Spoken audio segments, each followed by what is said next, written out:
Hello everyone. Last class में हम लोग दिल्ली सल्तनत के अंदर अलाउद्दीन खिलजी को पढ़ रहे थे, यानी खिलजी डायनेस्टी को पूरा। और लास्ट रूरल खुसरू खां पर थे और इसके बाद फिर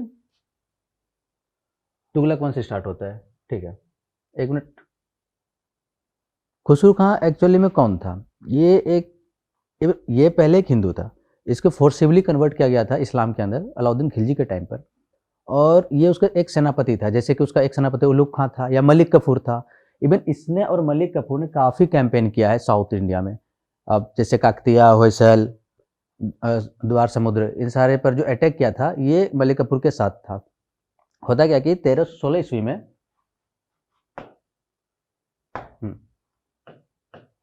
1316 ईस्वी में बीमारी की वजह से अलाउद्दीन खिलजी की मृत्यु हो गई। ठीक है, इसके बाद खुसरू खान ने उसका एक जो बेटा था उसका मार दिया। और उस इंसिडेंट के बाद फिर राजघराने के अंदर बहुत सारे कत्ल हुए, यानी राज परिवार के अधिकतर सदस्य को मार दिया जाता है। और इस जब मैसेकर हो गया राज परिवार का, उसके बाद खुसरू खान को पावर मिल जाता है। ठीक है, इस तरह से इन्होंने पावर गेन किया था। लेकिन ये कन्वर्टेड इस्लाम था, तो इस वजह से इसे जो नोबल थे, जो तुर्क अमीर्स थे, उसने इसे सपोर्ट किया ही नहीं। एज ए जनरल ये काफ़ी सही था, बट एज ए किंग इसे नहीं सपोर्ट मिला था। उस समय के जो भी सरदार थे, तुर्क सरदार थे या अमीर घराने के लोग थे। तो फिर 1320, अच्छा हाँ, जब सपोर्ट नहीं मिला तो इसके टाइम पे फिर काफ़ी इंसर्जेंसी होने लगा कि इधर विद्रोह उधर विद्रोह हो गया।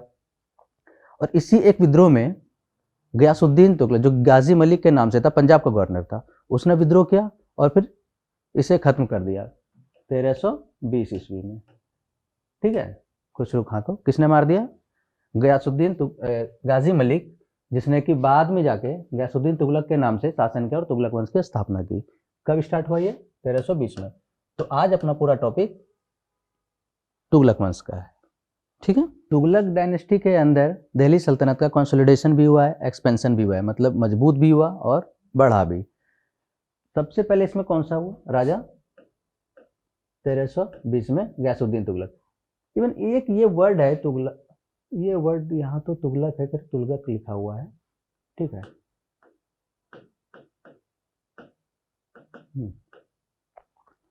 ये है कि इसका नाम गाजी मलिक है, इसके बेटे का नाम जौना खान या महमूद खान है। तो तुगलक वंश एक्चुअली में आया कहाँ से, इसके वजह से थोड़ा कंट्रोवर्सी है, बस ठीक है, नाम का क्या है, गयासुद्दीन तुगलक के नाम से शासन करता है। ये पहला रूलर था दिल्ली सल्तनत के अंदर जिसने इरिगेशन को काफ़ी इंपॉर्टेंस पे रखा था, या कहें तो इरिगेशन को स्टार्ट किया था, सिंचाई व्यवस्था इसने स्टार्ट किया था। वैसे बाद में फिरोज शाह तुगलक ने काफ़ी नहर भी बनवाया था, नहर बहिश्त बोलते हैं, और भी कुछ नाम है, जैसे घग्गर यमुना नदी पर बनाया है। बट इसने सिंचाई व्यवस्था को स्टार्ट किया था, सिंचाई व्यवस्था का स्टार्ट, आरंभ। ठीक है, ये और क्या क्या इसका था रूल? एक जो पुराना किला है तुगलकाबाद फोर्ट, ये इसने बनवाया था। मेन रीजन ये था कि उस टाइम में भी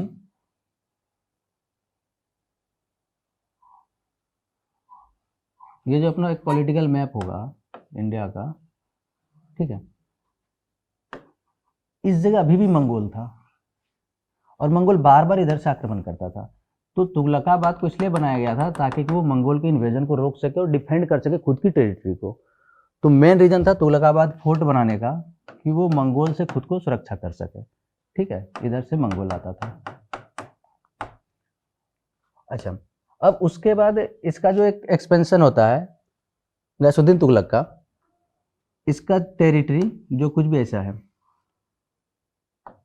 एक वेस्ट बंगाल या बंगाल के तरफ, बिहार के तरफ इसने अपना मिलिट्री कैंपेन किया, यहाँ पर तिरहुत,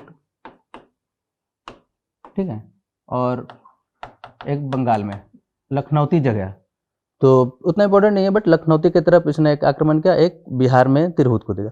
होता इंपॉर्टेंट ये है कि जब ये बंगाल वाले आक्रमण से वापस लौट रहा था दिल्ली, तो इसका एक, अच्छा, इसके साथ इसका एक बेटा गया था, उसका नाम था महमूद खान, ये इसका काफ़ी प्रिय बेटा था। और एक बेटा जौना खान, वो दिल्ली में ही था यहाँ पर, तो इसने क्या सोचा जौना खान ने कि जब ये वापस आएगा, इवन जियाउद्दीन बर्नी ने भी ये लिखा है। जियाउद्दीन बर्नी उस समय का एक इम्पोर्टेंट पोएट है या दरबारी कवि बोल सकते हैं, ठीक है।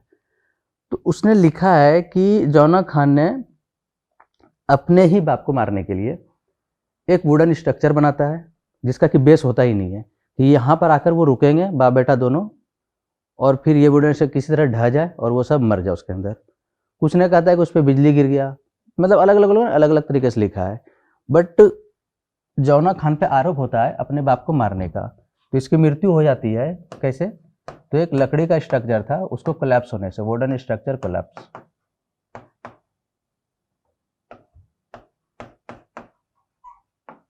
ठीक है, इसके कोलैप्स होने से इसकी मृत्यु हो जाती है सन 1325 ईस्वी में।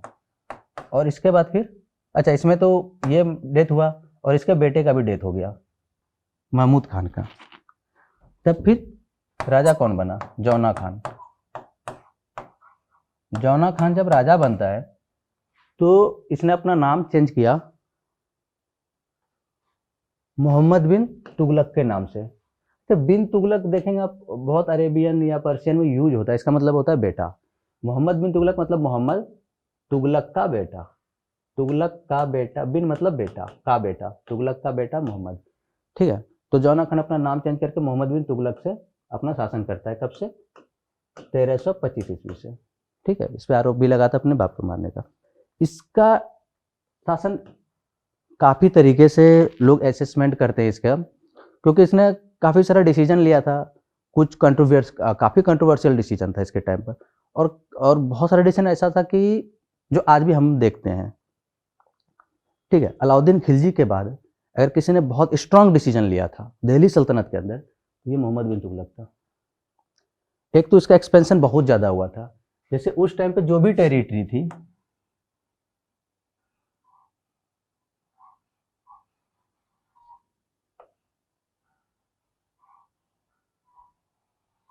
ठीक है, जैसे उसका अगर टेरिटरी देखें कुछ ये है, इसके टाइम पे एक्सपेंशन हुआ था इस वाले इलाके में, इवन साउथ में भी काफ़ी एक्सपेंशन हुआ था मोहम्मद बिन तुगलक के टाइम में। और इसने दो एक्सपेंशन का सोचा भी था, एक बोलते खारतिल एक्सपेडिशन जो कि चाइना बॉर्डर के लिए हुआ था, और एक खुरासन एक्सपेडिशन जो मंगोल की तरफ हुआ था, इधर मंगोल थी उस टाइम पर, ठीक है। तो एक एक करके देखते मोहम्मद बिन तुगलक ने क्या क्या किया था, है ना। सबसे पहले स्टार्ट हुआ रूल, इसको एक बोला जाता था वाइज फूल, मूर्ख ज्ञानी।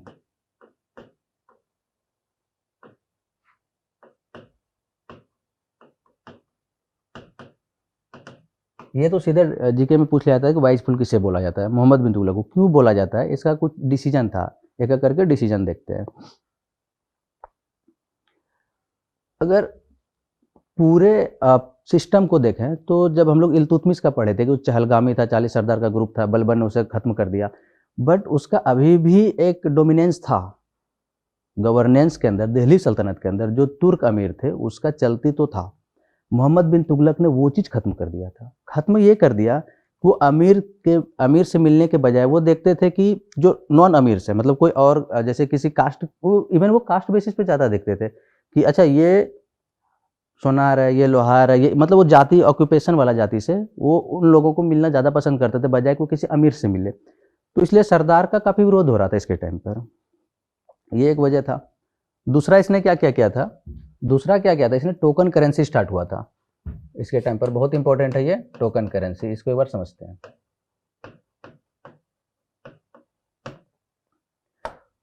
इवन 14th सेंचुरी में, इसका कब 1325 के बाद का टाइम है, 14th सेंचुरी में पूरे वर्ल्ड में चांदी का कमी हो गया था पूरे वर्ल्ड में, तो उसका इफेक्ट इंडिया पर भी आया। तब इसके टाइम पर जो सिक्का चलता था ना, चांदी का चल रहा था उस टाइम पर, जिसको टंका बोलते हैं। इसने क्या किया कि क्योंकि चांदी का कमी है या नहीं है, तो हम लोग जीतल बनाते हैं यानी कॉपर कॉइन, और उसका वैल्यू वही होगा जो चांदी का होगा।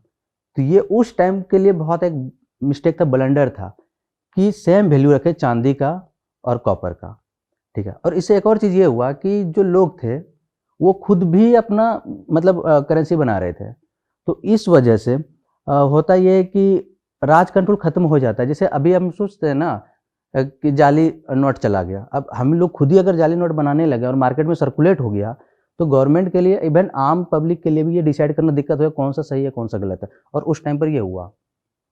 होता क्या है कि पहले कौन सा चलता था, सिल्वर कॉइन, ठीक है, जिसको क्या बोलते हैं, टंका, और इसने रिप्लेस किया इसको कॉपर कॉइन से, जिसको बोलते थे जितल, ठीक है। तो बहुत टाइम ये आता है कि जीतल क्या है, टंका क्या है, तो एक सिल्वर कॉइन है, एक कॉपर कॉइन है, और इसका सेम वैल्यू रखा था। और यहाँ पर काफ़ी काउंटरफिटिंग होता है, काफ़ी जाली मुद्रा आ जाता है बाजार के अंदर, और ये एक ब्लंडर मिस्टेक था इसका। दूसरा एक्सपेडिशन वाला भी इसका ब्लंडर था कि हम यहाँ पर आक्रमण करेंगे, एक तरह से बोला जाए तो। किस तरफ, एक बोलते हैं कारचिल, ठीक है, और दूसरा खुरासन, इस तरफ।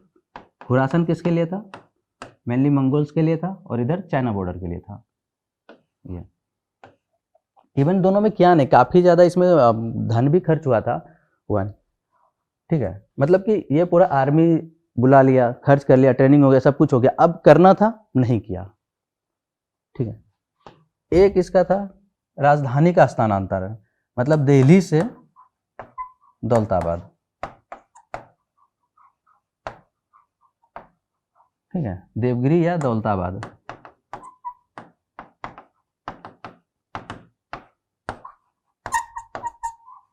कहते हैं कि इसने क्या किया उस टाइम, ये वाला इलाका उतना कंट्रोल में नहीं था दिल्ली सल्तनत के अंदर, तो वो बोलते हैं कि यहाँ से हम लोग चलते हैं साउथ, यहाँ पर, अच्छा पूरा राजधानी तो शिफ्ट किया ही, मेनली जो अमीर घराना था तुर्क का, उसको फोर्सिबली लेकर गया कि उसे भी जाना। हाँ, आम जनता जाए ना जाए उससे उसको मतलब नहीं था, बट जो अमीर घराना था सबको लेकर गया था।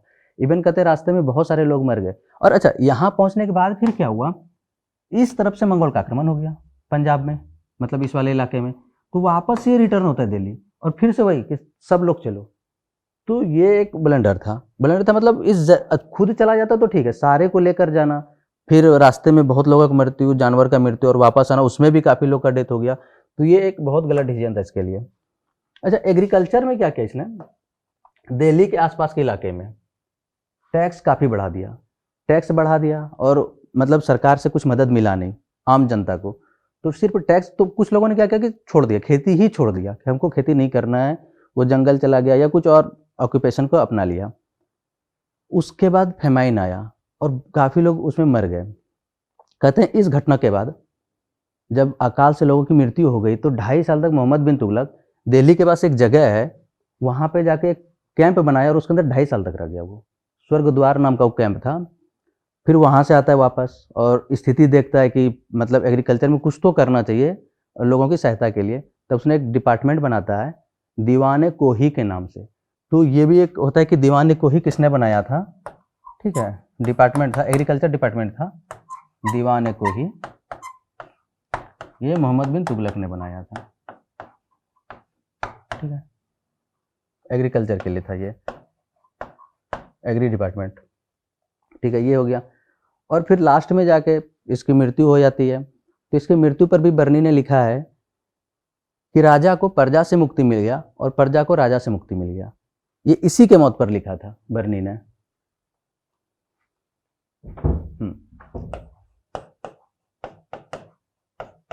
राजा को प्रजा से और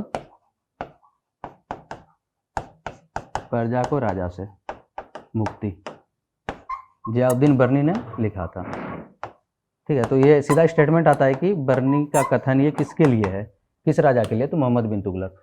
तो ये सारे इंपॉर्टेंट थे, ठीक है। आप या तो स्क्रीनशॉट लें या लिख लें। इंपॉर्टेंट क्या कहते हैं, इसको क्या कहा जाता था, वाइज फुल क्यों कहा जाता था, इसका कुछ डिसीजन होता था जो पूरा कंटिन्यू होता ही नहीं था, जैसे एक्सपेडिशन करना या दिल्ली का राजधानी स्थान। अच्छा, इसके राजधानी स्थान से एक तो फायदा हुआ था, लॉन्ग टर्म का एक बेनिफिट था। बेनिफिट ये था कि जब ये यहाँ के अमीर तुर्क को ले गए तो उसके पास पर्शियन थे, अरेबियन लैंग्वेज थे, उसका अपना कल्चर था, और साउथ इंडिया का कल्चर बिल्कुल ही अलग था। बट जब यहाँ से नीचे आया ना लोग, तो एसिमिलेशन हो गया वहाँ पर, और उस वजह से एक फिर मतलब एक संस्कृति अलग, दूसरा अलग, दोनों का मिलना हुआ यहाँ पर दौलताबाद के पास। और कहते हैं कि जो नॉर्थ इंडिया के कल्चर था वो इस वजह से साउथ इंडिया में स्प्रेड किया था, ठीक है, कुछ तो फायदा था इसका। ठीक है, एक्सपेडिशन के लिए सब कुछ इकट्ठा किया बट किया ही नहीं। तो ठीक है, करतिल एक्सपेडिशन आता है कभी कभी कि किसने स्टार्ट किया था, मोहम्मद बिन तुगलक ने, खुरासन वाला तो ठीक है। उसके बाद राजधानी हस्तांतरण डिपार्टमेंट दीवाने को ही रीजन भी पता चल गया। ठीक है, इसके बाद फिरोज शाह तुगलक। तो मोहम्मद बिन तुगलक का जो भी इंपॉर्टेंट था वो पढ़ लिया। अब इसके बाद जो अपना राजा है वो है फिरोज शाह तुगलक।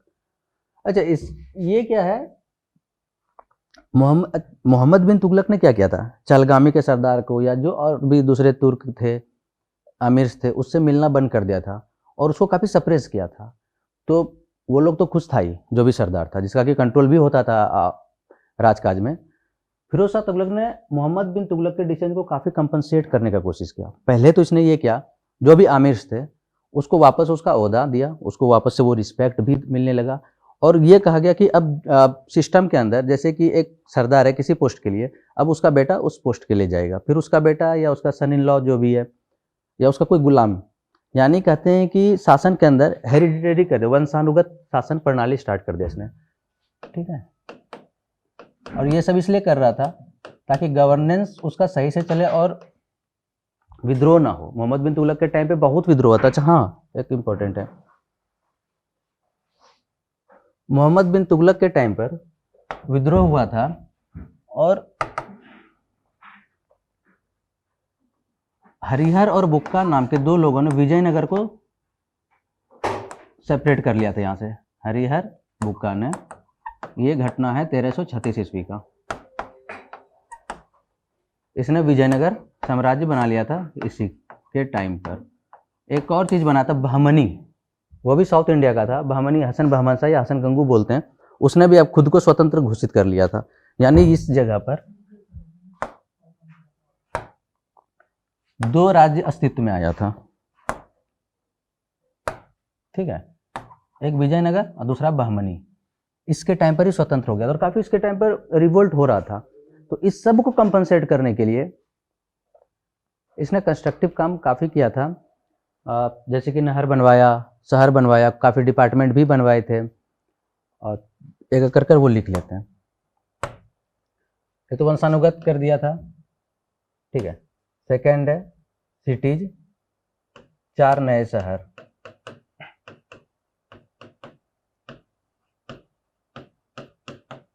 फिरोजाबाद, फतेहाबाद, जौनपुर, हिसार। कुछ डिपार्टमेंट बनवाया था, जैसे कि दीवान ए खैरात, ये डोनेशन के लिए था, चैरिटी के लिए, मतलब लोगों की मदद करने के लिए। और एक था दीवान ए, ठीक है, ये गुलाम्स के लिए था, ये हो गया। उसके बाद शहर बनवाया, नहर, इरिगेशन को बेटर किया था। इरिगेशन स्टार्ट हुआ था फिरोज शाह तुगलक के टाइम पर। फिरोज शाह तुगलक के टाइम पर स्टार्ट नहीं हुआ था, फिरोज शाह तुगलक नहर बना था, स्टार्ट तो पहले ही हो गया था। यहाँ पर इरिगेशन स्टार्ट गैसुद्दीन तुगलक के टाइम पर, बट इसके टाइम पर काफ़ी सारे नहर बने थे, घग्गर नदी, यमुना नदी, इन सब पे। ठीक है, अच्छा, फिरोज शाह तुगलक ने एक इम्पोर्टेंट तो नहीं बोलेंगे, बट जजिया को ब्राह्मणों पर लगा दिया था। जजिया पहले था, एक टैक्स होता था जो नॉन मुस्लिम के लिए था, बट ब्राह्मण को इसमें से छूट दिया गया था। बट फिरोज शाह तुगलक ने इसे ब्राह्मणों पर भी लगा दिया था। जजिया स्टार्ट कब हुआ है? ऐबक टू अकबर, ये याद रखना है। ऐबक टू अकबर, यानी कुतुबुद्दीन ऐबक के टाइम पर स्टार्ट हुआ, अकबर के टाइम पर खत्म हुआ। एक बीच में आता है कि ब्राह्मणों पर किसने लगाया, तो फिरोज शाह तुगलक ने। ठीक है, नहर के बारे में, नहर बहिश्त है, नहर फैज है, हाँ ठीक, बस नहर बनवाया था। एक जो इम्पोर्टेंट है वो ये है कि जगन्नाथ, ये कहाँ पर है, पुरी में, जगन्नाथ एंड ज्वालामुखी, 2 मंदिर को इसने काफ़ी प्लंडर किया था, लूटा था। तो बोलता है कि जगन्नाथ मंदिर को किसने लूटा था, तो फिरोज शाह तुगलक ने, है ना। और एक इंपॉर्टेंट, इसने अपना ऑटोबायोग्राफी लिखा है। तो फिरोज शाह तुगलक के में इंपॉर्टेंट क्या किया है, एक इंपॉर्टेंट जजिया, सेकंड वंशानुगत कर दिया था, क्यों क्या था वो समझ गए, क्योंकि कंपनसेट करने की कोशिश करता मोहम्मद बिन तुगलक के डिसीजन को। 4 नए शहर बनवा दिए, तो सीधा क्वेश्चन आता है फिरोजाबाद किसने बनवाया, फतेहाबाद या जौनपुर शहर, ठीक है। दीवान खैरात, ये एक बार अपना रिवाइज कर लेंगे। काफ़ी सारे डिपार्टमेंट बने थे दिल्ली सल्तनत के अंदर, जैसे कि डिपार्टमेंट कोई एग्रीकल्चर के लिए देखे अभी मोहम्मद बिन तुगलक में, यहाँ पे चैरिटी के लिए दीवान खैरात है, ये गुलाम्स के लिए दीवान बंदगान, नहर फैज नहर बहिश्त बनवाया गया था। जगन्नाथ ज्वालामुखी मंदिर को लूटा था, इसने को लूटा था, ठीक है। और अपना ऑटोबायोग्राफी लिखा था, तारीख फिरोज शाही, हो गया, ठीक है। मोहम्मद शाह तुगलक के बारे में ज़्यादा कुछ नहीं है, ये अंतिम रूलर है इसका, अंतिम शासक तुगलक वंश का, मोहम्मद शाह तुगलक, ठीक है। इसके बाद सैयद वंश। हाँ, इस टाइम पर होता क्या है, 1398 ईस्वी में तैमूर इन्वेजन होता है, या तैमूर का आक्रमण, और इस आक्रमण के वजह से तुगलक वंश का अंत हो जाता है। ये तुगलक वंश अगर खत्म होता है तो तैमूर के आक्रमण की वजह से, जो 1398 ईस्वी में हुआ था। और इस आक्रमण के बाद जब ये खत्म हो गया, तब इसी का एक कमांडर, तैमूर का ही कमांडर था एक, जिसने कि सैयद वंश की नींव डाली थी। तो अब हम लोग सैयद वंश पढ़ेंगे। बहुत छोटा सा इसका रूल है, 1398 1414 तक है, उसके बाद फिर लोधी और उसके बाद मुगलिया सल्तनत है। तैमूर लंका आक्रमण होता है 1398 ईस्वी में, और उसके बाद तुगलक वंश वहीं पर ख़त्म हो जाता है। इन्होंने एक गवर्नर, उस टाइम के गवर्नर को अपॉइंट करता है बाकी राजकाज चलाने के लिए। तैमूर लंक के बारे में ये बोला जाता है कि one of the greatest military commander था इवन आज के हिस्ट्री में। जैसे कि बहुत सारे मिलिट्री कमांडर्स हुए हैं, बहुत बड़े बड़े नाम हैं, जैसे जो 300 मूवी का है, डेरियस या Cyrus the great, Alexander the great, Khalid bin Walid, फिर नेपोलियन बोनापार्ट, चंगेज खां या George Washington. But Timur Lang को कहीं ना कहीं बहुत हाई रेट किया जाता है। वो रीज़न ये है कि इसके पास एडवर्स कंडीशन ज़्यादा था और इसका एक्सपेंशन भी काफ़ी बड़े पैमाने पर था। खैर जो भी हो, इसने आक्रमण किया, दिल्ली सल्तनत के जो उस समय के तुगलक डायनेस्टी उसको ख़त्म कर दिया पूरी तरीके से। बहुत ज़्यादा यहाँ से धन लूटा था और लेकर गया था अपने देश में। समरकंद में इसका समरकंद में इसका मकबरा अभी भी है ना। तो ठीक है, मोहम्मद शाह तुगलक यहाँ पर ख़त्म हो गया। अब आगे कौन सा डायनेस्टी है, तो तैमूर लंक के आक्रमण के बाद जब वो वापस जा रहा था तो अपनी जो भी टेरिटरी जीता था उसको गवर्न करने के लिए, उसको चलाने के लिए उसने एक आदमी को अपॉइंट किया था, उसका नाम था खिज्र खां। अच्छा, खिज्र खां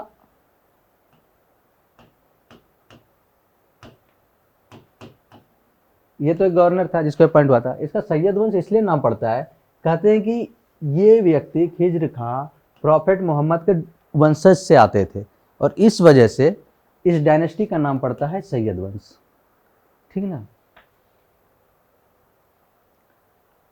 और इसमें कुछ ज़्यादा कंट्रीब्यूशन है नहीं यहाँ पर सैयद डायनेस्टी के अंदर, बहुत छोटा सा रूल होता है इसका, 1414 से 1451 तक। खिज्र खां, मुबारक खां, इसके टाइम एक इम्पोर्टेंट चीज़ ये है तारीख मुबारक शाही, जो यहया बिन अहमद सरहिंद ने लिखा है।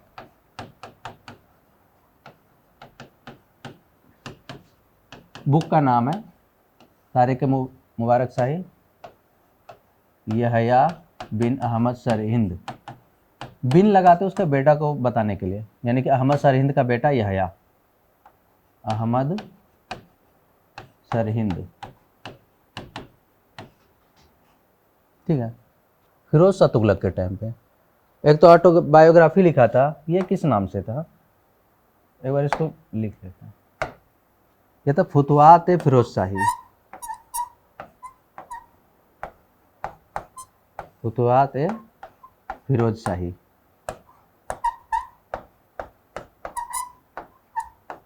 ऑटोबायोग्राफी है, ठीक है।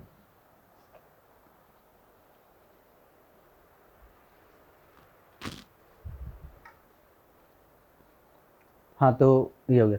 इधर एक और चीज़ के टाइम पे लिखा गया था, एक तारीख फिरोज शाही भी लिखा गया है, जो लिखा है जियाउद्दीन बर्नी ने, तारीख फिरोज शाही, ये लिखा है जियाउद्दीन बर्नी।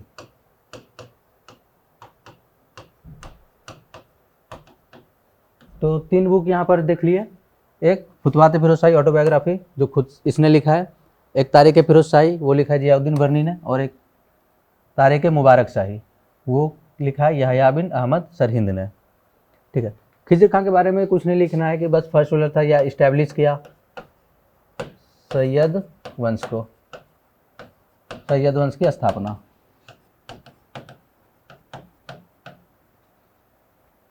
ये क्या था, गवर्नर था, तारिक मुबारक शाही है, ठीक है। इसका 2 रूलर हुए और फिर ये डायनेस्टी खत्म हो जाती है आलम शाह के टाइम पे, जिसको कि बहलोल लोदी ने हरा दिया था। बहलोल लोदी ने हरा दिया या डिपोज कर दिया इसको। ये अंतिम शासक है सैयद वंश का।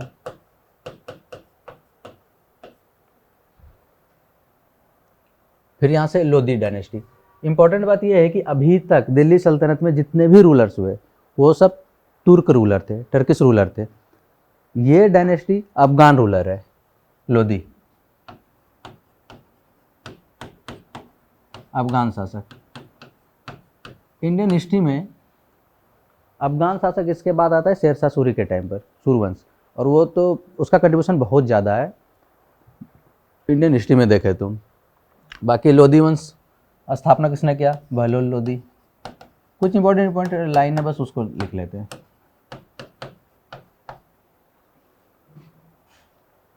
इसने इस्टेब्लिश किया इसको, ठीक है। इसका सिकंदर लोदी। सिकंदर लोदी का बारे में जो अपना जीके में आता है, आगरा शहर की स्थापना की थी, ठीक है, आगरा शहर की स्थापना। और इसका एक रचना है गुलरुखी नाम से, गुलरुखी की रचना की। तो 2 ही चीज़ इंपॉर्टेंट है सिकंदर लोदी में, एक आगरा शहर की स्थापना किसने की और गुलरुखी की रचना किसने की थी, ठीक है। बहलोल लोदी के बारे में, लोदी वंश की स्थापना की सिकंदर लोदी। इसके बाद लास्ट रूलर इब्राहिम लोदी। इसके टाइम पर ही बाबर का आक्रमण होता है और 1526 में फर्स्ट बैटल ऑफ पानीपत होता है, ठीक है। कहते हैं कि बाबर को बुलाया गया था किसके द्वारा, पंजाब के गवर्नर के द्वारा। यहाँ पर होता है जिसका नाम क्या था, दौलत खान लोदी। बाबर का आक्रमण और वो युद्ध है पानीपत 1526, ठीक है। इसको सहायता किया या बुलाया गया था, उसका नाम था दौलत खान लोदी। और फिर यहाँ पर पानीपत में इसकी हार हो गई इब्राहिम लोदी की, और फिर यहाँ से दिल्ली सल्तनत खत्म हो गया। और अगले लेक्चर में हम लोग पढ़ेंगे मुगलिया सल्तनत के बारे में। जो बाबर के बारे में एक चीज़ ये बस जनरल नॉलेज के लिए जान लेते हैं कि जो कंडीशन मोहम्मद गौरी का था, जिससे कि मैप में अगर देखेंगे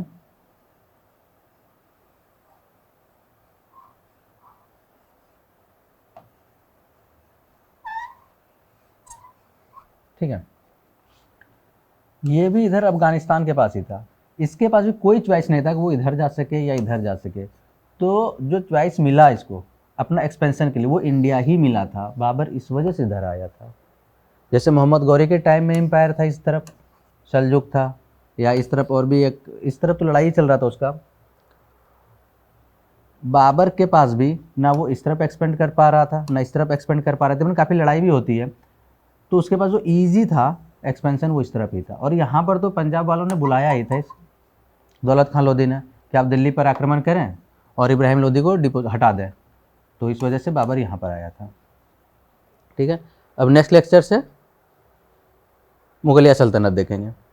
एक इम्पॉर्टेंट जो छूट गया था वो था मोरक्को ट्रैवलर के बारे में, इब्न बतूता के तरफ। मोहम्मद बिन तुगलक के टाइम पर इब्न बतूता आते हैं मोरक्को से, और उसे मोहम्मद बिन तुगलक ने दिल्ली का काजी भी नियुक्त किया था। तो लिख लेते हैं यहाँ पर, इसके टाइम में आया था इब्न बतूता।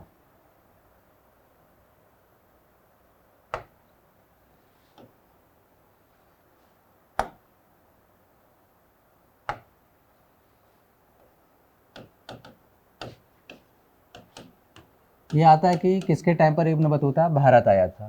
मोहम्मद बिन तुगलक किस देश का है? मोरक्को। ठीक है, इसकी एक रचना है बहुत इंपॉर्टेंट है, रिहाला नाम से। रिहाला इसकी एक रचना है, ठीक है। और इसे काजी बना दिया गया था मोहम्मद बिन तुगलक के द्वारा, दिल्ली में ही काजी बनाया गया था। तो लगभग लगभग हो गया दिल्ली सल्तनत अपना। ठीक है, अब आगे मुगलिया सल्तनत देखें।